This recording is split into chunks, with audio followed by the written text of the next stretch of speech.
सुप्रभात मित्रांनो, माझे नाव राशिका सीताराम भागवत, इयत्ता 5वी. सन्माननीय व्यासपीठावरील मान्यवर वंदनीय गुरुजन वर्ग व येथे उपस्थित असलेल्या माझ्या मित्रमैत्रिणींनो, तुम्हा सर्वांना शिवजयंतीच्या खूप खूप शुभेच्छा. प्रति प्रचंद्र लेखे व विष्णु वंदिता शाहत सुनो शिवशैष्या मुद्रा भद्राय राजते. ओम बोलल्याने मनाला शांती मिळते, साई बोलल्याने मनाला शक्ती मिळते, राम बोलल्याने पाप मुक्ती मिळते आणि जय शिवराय बोलल्याने आम्हाला 100 वाघांची ताकद मिळते. सर्वप्रथम त्रिवार वंदन त्या राजमाता जिजाऊंना, त्यांनी जन्म दिला त्या शुभाला. छत्रपती शिवाजी महाराजांचा जन्म महाराष्ट्रातील पुणे जिल्ह्यातील शिवनेरी किल्ल्यावर 19 फेब्रुवारी 1630 रोजी झाला. त्यांच्या आईचे नाव जिजामाता व वडिलांचे नाव शहाजी भोसले होते. छत्रपती शिवाजी महाराजांनी वयाच्या अवघ्या 15व्या वर्षी मावळ्यांसोबत रायरेश्वराच्या मंदिरात स्वराज्य स्थापनेची प्रार्थना केली. त्यांनी गनिमी कावा या तंत्राचा वापर करून अनेक गड जिंकले. त्यांनी शक्तीपेक्षा युक्तीचा वापर करून अफजल खान, शाहिस्ते खान इत्यादी बलाढ्य शत्रूंचा चोख बंदोबस्त केला.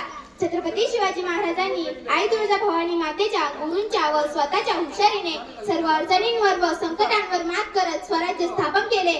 म्हणूनच म्हणतात की स्वतःच्या मनगटावर विश्वास असणाऱ्याला दुसऱ्याच्या सामर्थ्याची भीती कधीच वाटत नाही आणि अशा सामर्थ्याला हरवण्याचे धाडस नियती सुद्धा करत नाही. मित्र हो, 350 वर्षापूर्वी म्हणजे छत्रपती शिवाजी महाराजांच्या काळात स्त्रियांवर होणारा अत्याचार, शेतकऱ्यांवर, दलितांवर होणारा अन्याय शिवरायांनी ते सर्व त्यांच्या कर्तृत्वाने थांबवले होते. कल्याणच्या सुभेदाराची सून, गोळेवाडीच्या सुभेदाराची सून, बेलवाडीची ठाणेदारी सावित्रीबाई देसाई, खरं तर या शत्रूंच्या स्त्रियांवर अन्याय, अत्याचार, जबरदस्ती या सर्व गोष्टी होत होत्या. पण स्त्री शत्रूची असो की आपली हिंदू असो की मुसलमान, ती फक्त स्त्रीच आहे आणि तिला आदर सन्मानाने वागविले पाहिजे, ही शिकवण फक्त छत्रपती शिवाजी महाराजांची होती. सिंहाची चाल गरुडाची नजर, सिंहाची चाल गरुडाची नजर, स्त्रियांचा आदर शत्रूंचे मर्दन, असेच असावे मावळ्यांचे वर्तन, ही छत्रपती शिवरायांची शिकवण. अशा या थोर महापुरुषाचा 6 जून 1674 रोजी रायगडावर राज्याभिषेक झाला. दुर्दैवाने 3 एप्रिल 1680 रोजी रायगडावर छत्रपती शिवाजी महाराजांनी अखेरचा श्वास घेतला. अशा या थोर, महान आणि लोककल्याणकारी राजाला माझा त्रिवार मानाचा मुजरा, मानाचा मुजरा, मानाचा मुजरा.